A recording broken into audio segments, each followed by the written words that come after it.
Let's look at the distributive property. So what distributive tells us is that if I have a quantity times a quantity, right, I'm going to multiply that outside number times each of the inside quantities. So in our example, you have 5 times x gives you 5x, and then 5 times negative 8 gives you negative 40. So let's look at how this is going to work when we're doing this. All right, so if we look here, let me close this.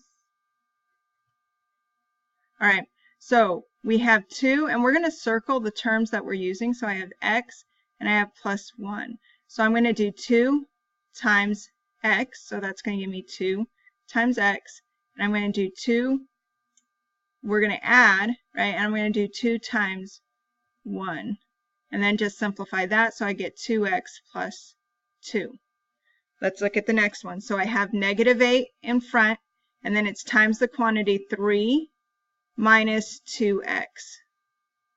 All right, so I multiply the outside times each inside thing. So I have negative 8 times 3 plus, now I'm going to do negative 8 times negative 2x.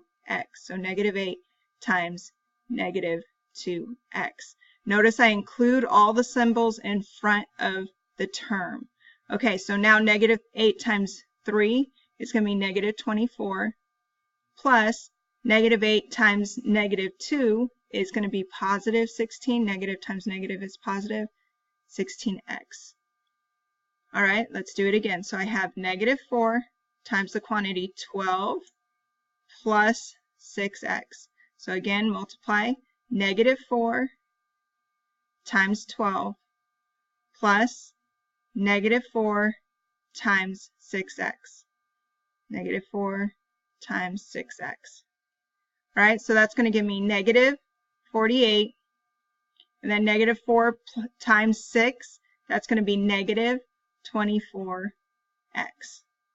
And one more example, so I have 7 times the quantity negative 6x plus 1.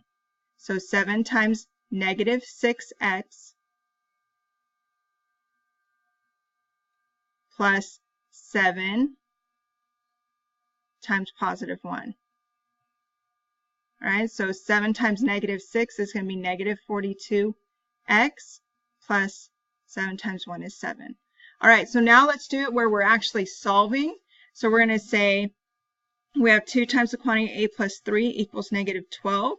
So again, just identifying my terms and then multiply. So I have 2 times a plus 2 times 3 is going to be negative 12. Sorry, my 1 looks jacked up. We're just going to pretend. So I have 2a plus 6 equals negative 12. And now it's just solving that equation. So I'm going to subtract 6 from both sides because I want the constants on one side and the variable on the other.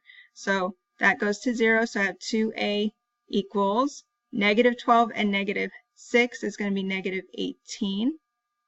Now to undo multiply, I divide by 2. And that's going to give me a equals negative 9. All right, let's do it one more time. Negative 3 times the quantity 2p plus 8. Identify those terms.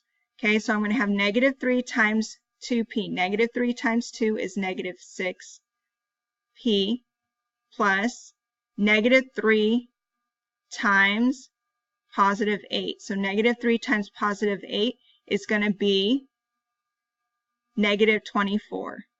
Okay, so now I'm just going to change my plus to a minus because it's negative 24, and that equals 6. All right, so now I'm going to solve. So plus 24 plus 24. This goes to 0, so I'm left with negative 6p equals 30. To undo multiply, I divide, so I'm going to divide by negative 6. So p is going to equal negative 5. And that's how you use distributive to solve.